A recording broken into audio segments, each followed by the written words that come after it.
and you receive both long and short ideas from me every single Sunday.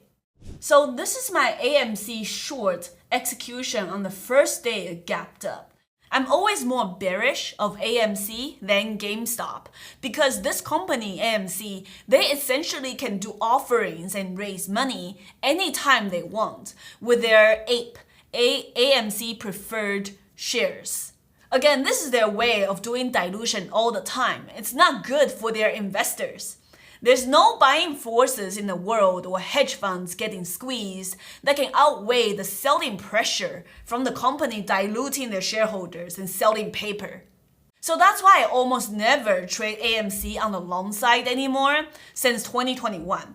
In my opinion, that's like trying to swim against a tsunami.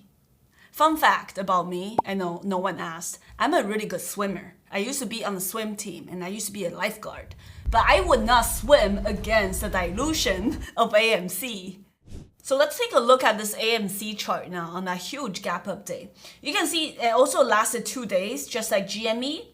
And the following days it just kind of sold off. But if you look at the daily chart, this little spike on the daily from $5 to $13, if you zoom out, this barely ever tested the levels from 2021, where if you adjust it to the post splits price in 2021, this thing went to 108, and then later in the summer it went to $348.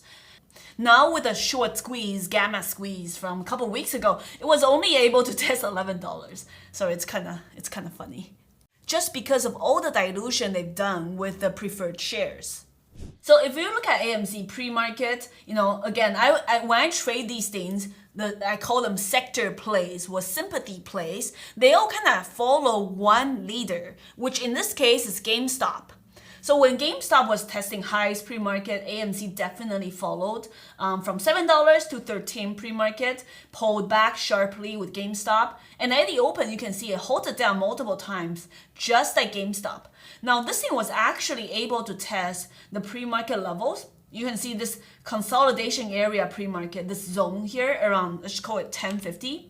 So $10 to $10.50, that's kind of the consolidation area you had pre-market.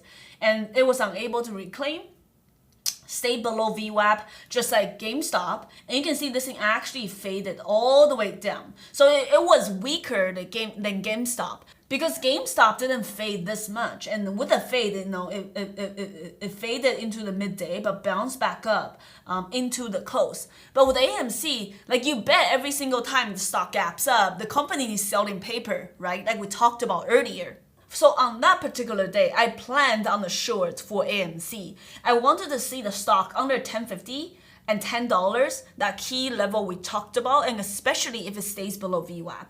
And I want to short it. Like honestly, like I planned on swinging the short overnight with AMC just because we did the research on the fundamentals. We know about the dilution, the preferred shares, and the stock honestly has room all the way back down to $4 and $3.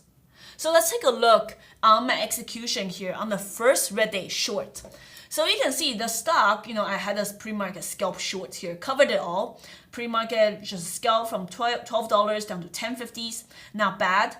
But remember that level I was looking at, the $10, $10.15s. If that level breaks, I'm going in short. So you can see I didn't short it at the open. I shorted it on the breakdown.